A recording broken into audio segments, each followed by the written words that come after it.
प्रिय विद्यार्थियों, आज हम बात करते हैं एंथोसिरोस की।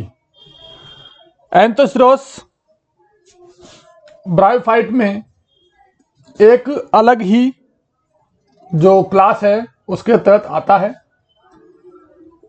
और एंथोसिरोस को पढ़ने से पहले हम जानेंगे कि इसकी जो ब्रायोफाइट्स में है इसकी क्या स्थिति है, इसको कहाँ रखा जाता है। चलिए आगे हम बात करते हैं इसके बारे में।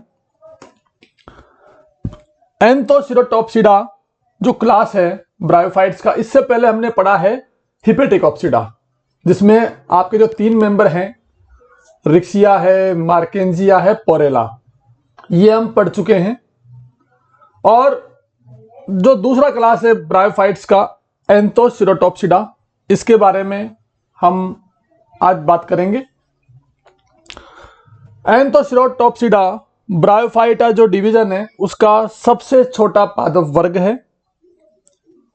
और परंतु इस वर्ग के सदस्य को पहले लिवरवर्ट और जो हिपेटिकोप्सिडा है उनके साथ रखा गया था, लेकिन बाद में कुछ विशेष लक्षण की जब स्टडी हुई तो उसके बाद इस वर्ग को अलग ही रखा गया और एंथोसिरोटॉप्सिडा में इसको क्लासिफाई किया गया। इस वर्ग के जितने भी प्लांट हैं सबको कहते हैं हॉर्नवर्ट।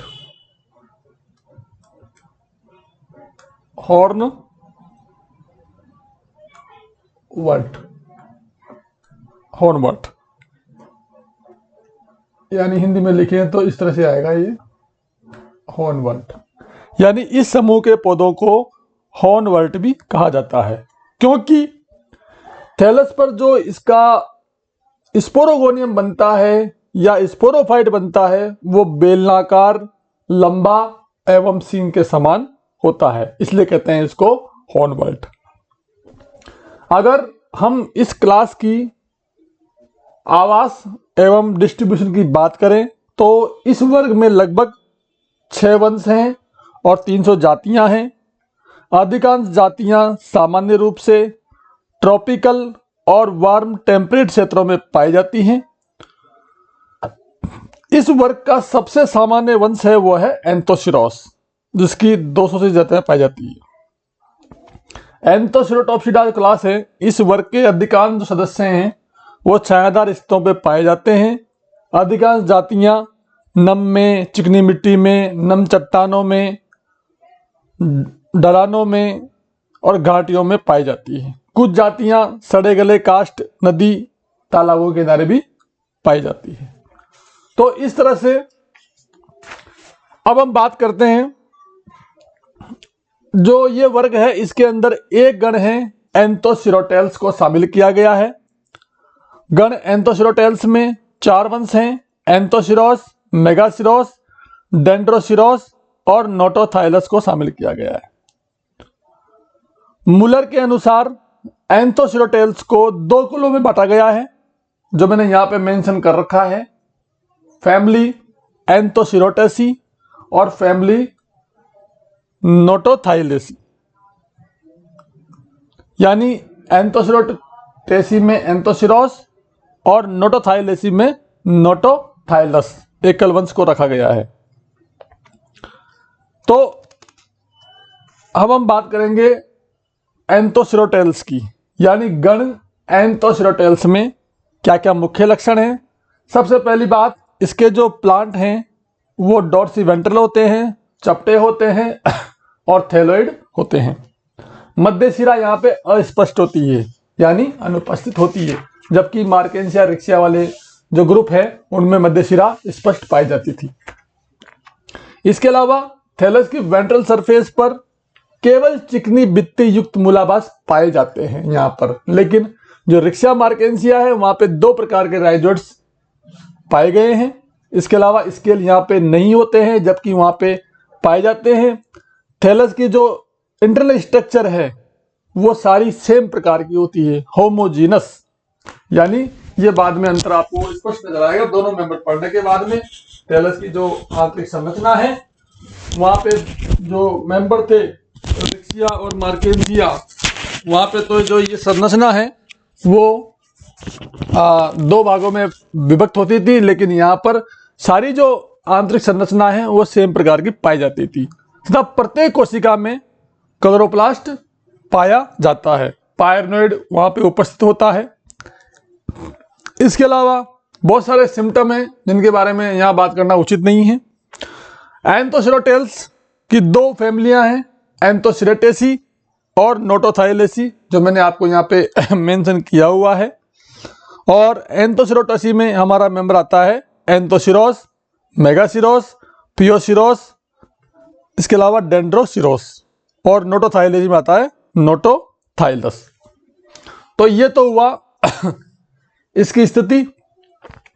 अब ब्रायोफाइट में जो गण हैं एंथोसिरोटेल्स, उसकी क्या स्थिति है उसके बारे में थोड़ी सी बात कर लेते हैं। गेट एक ब्रायोलॉजिस्ट थे। इनके अनुसार ब्रायोफाइट जो ये क्लास है, इसमें विशिष्ट लक्षण के कारण इसको लिवरवर्ट और मॉस के समान एक अलग ही स्तर माना जाना चाहिए। और वो जो ये विचार है उसके आधार पे कुछ प्रमाण दिए हैं। जैसे गैमेटोफाइट की प्रत्येक कोशिका में एक क्लोरोप्लास्ट तथा स्पोरोफाइट की प्रत्येक कोशिका में दो क्लोरोप्लास्ट की उपस्थिति पाई जाती है। पुंदानियों का परिवर्धन एंडोजिनस प्रकार का होता है और थैलस में अंतःस्थापित होती है स्त्रीदानियां। स्पोरोफाइट में सीटा के स्थान पर अंतर्वेशी विभजोतक उपस्थित पाए जाते हैं। कैप्सूल लंबा होता है, बेलनाकार होता है। इसके अलावा कैप्सूल भित्ति में रंध्र उपस्थित होते हैं। तो चलो आइए हम बात करते हैं एंथोसिरोस के बारे में। अभी तक हमने एंथोसिरोस की स्थिति क्या है उसके बारे में मैंने आपको बताया है। वीडियो में इतना बताना संभव नहीं है, तो जो मुख्य बातें मैंने आपको बताई है। अब हम बात करेंगे हमारे मुख्य मेंबर एंथोसिरोस के बारे में। भाग प्रथम मैंने इसको टाइटल दे रखा है यहाँ पे। इसमें हम बात करेंगे एंथोसिरोस का क्या क्लासिफिकेशन है, आवास एवं जातियों के बारे में। सबसे पहले बात करेंगे classification, habitat and species, thallus की एक्सटर्नल स्ट्रक्चर एंड थैलस की इंटरनल स्ट्रक्चर, इसके अलावा वेजिटेटिव रिप्रोडक्शन की। ये हम 5 पॉइंट्स में यहाँ पे एंथोसिरोस की बात करेंगे। क्लियर? तो सबसे पहले हम पढ़ेंगे इसका क्लासिफिकेशन। जैसे कि अभी हमने पहले ही पढ़ा है, डिवीजन ब्रायोफाइटा। क्लास यहां पे चेंज हो गया है, क्लास एंथोसिरोटॉप्सिडा। मार्केंसिया में यहां पे हिपेटिकोप्सिडा था, यहां पे एंथोसिरोटॉप्सिडा स्पष्ट दिया हुआ है। देखो, ऑर्डर एंथोसिरोटेल्स और फैमिली, दो फैमिलियां यहां पे, नोटोथाइलेसी और दूसरी है Anthocerotaceae. Family Anthocerotaceae, genus Anthoceros. और देखो डायग्राम में दिया हुआ है मैंने, ये एंथोसिरोस का स्पोरोफाइट है। दोनों सेम प्रकार के यहां पे पिक्चर है।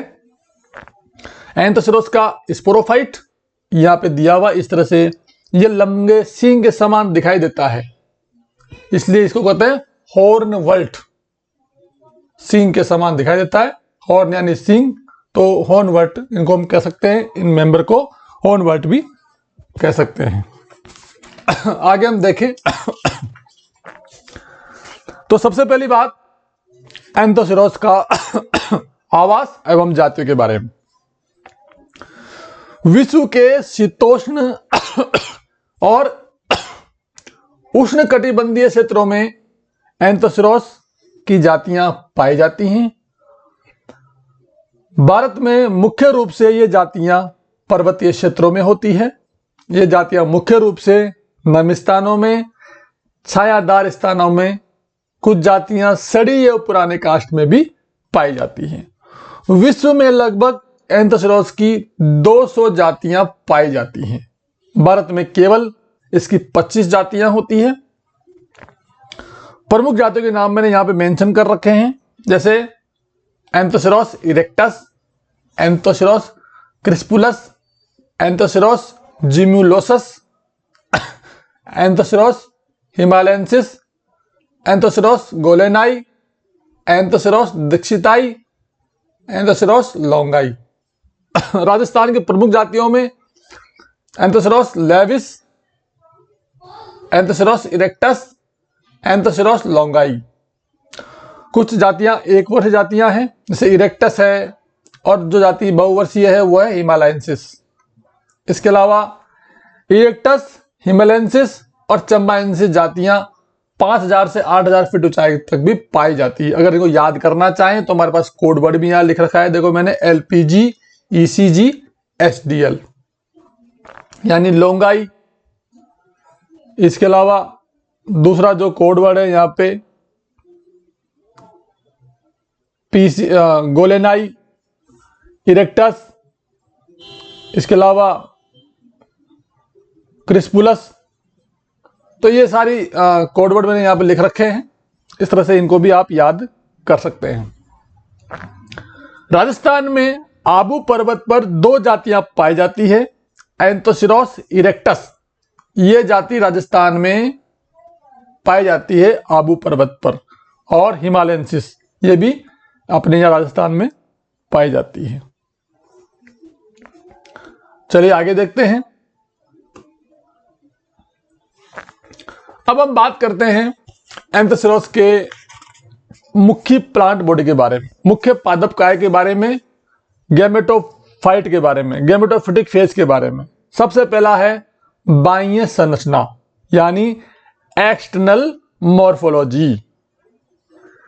तो सबसे पहली बात, गैमेटोफाइट होता है यहां पे श्यान, प्रोस्ट्रेट, गहरा हरा, पृष्ठाधर और उपवृत्ताकार प्रकार का होता है यहां पे,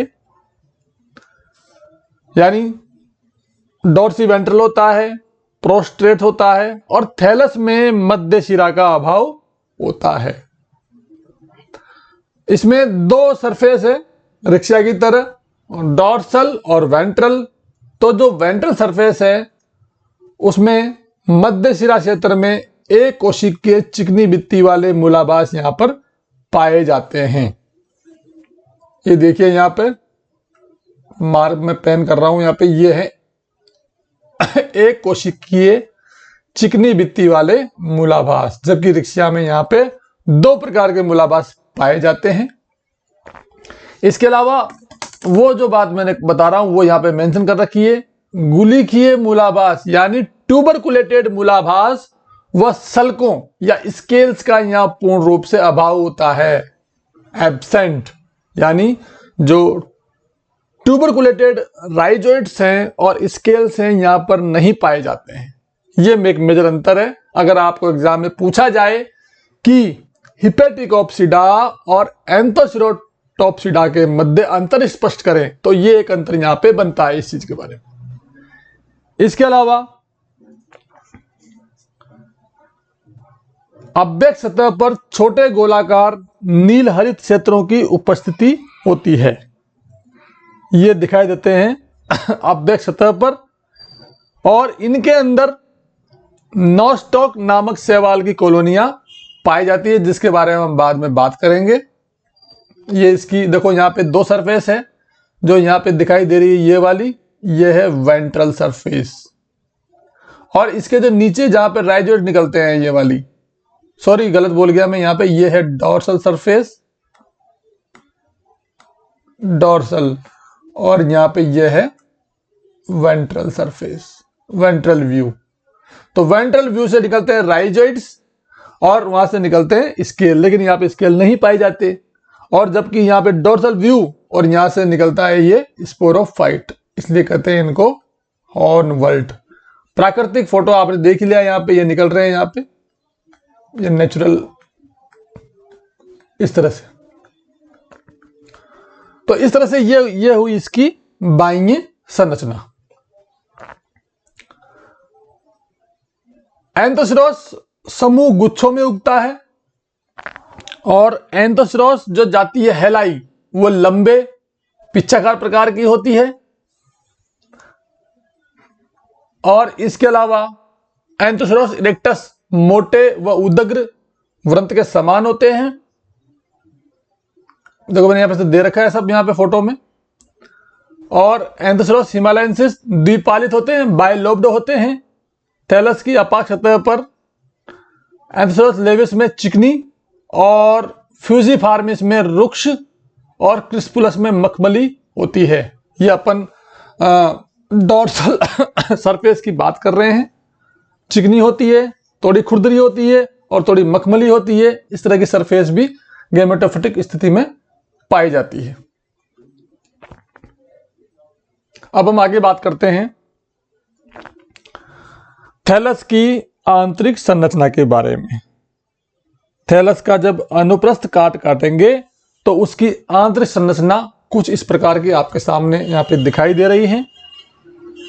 थैलस की जो संरचना है अत्यंत सरल प्रकार की होती है, जिसमें सबसे बड़ी बात यहाँ पर कोशिकीय विभेदन नहीं पाया जाता है। थैलस का कोशिकीय विभेदन नहीं पाया जाता है। संपूर्ण थैलस पैरेन्काइमा का बना होता है।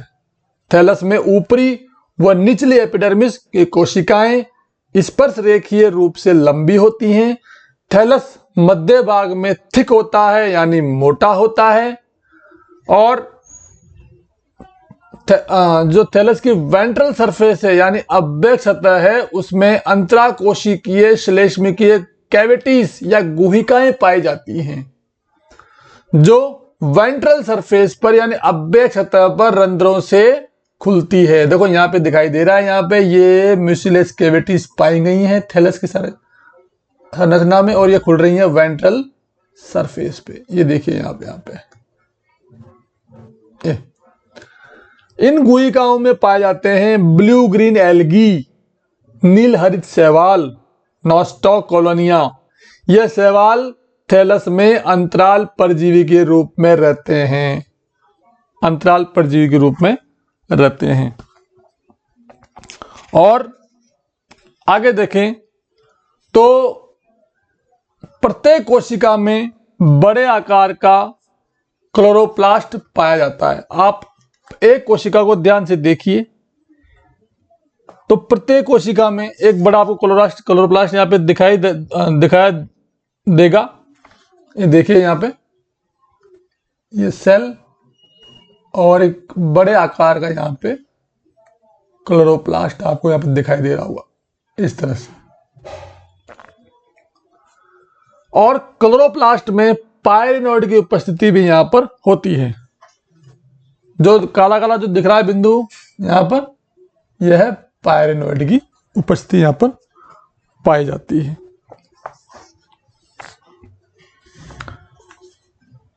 तो इस तरह से ये थैलस की आंतरिक संरचना है, तो मैंने आपको बताई है। इस जाति की कुछ ऐसी, इस वंश की कुछ जातियां ऐसी है जिसमें श्लेष्मिक गुहाएं एब्सेंट होती हैं, जैसे एंथोसिरोस लिविस और हिमालयंसिस। इनमें श्लेष्मिक कोशिकाएं पाई जाती हैं। तो इस तरह से थैलस की जो आंतरिक संरचना है ये पूर्ण होती है। अब हम बात करते हैं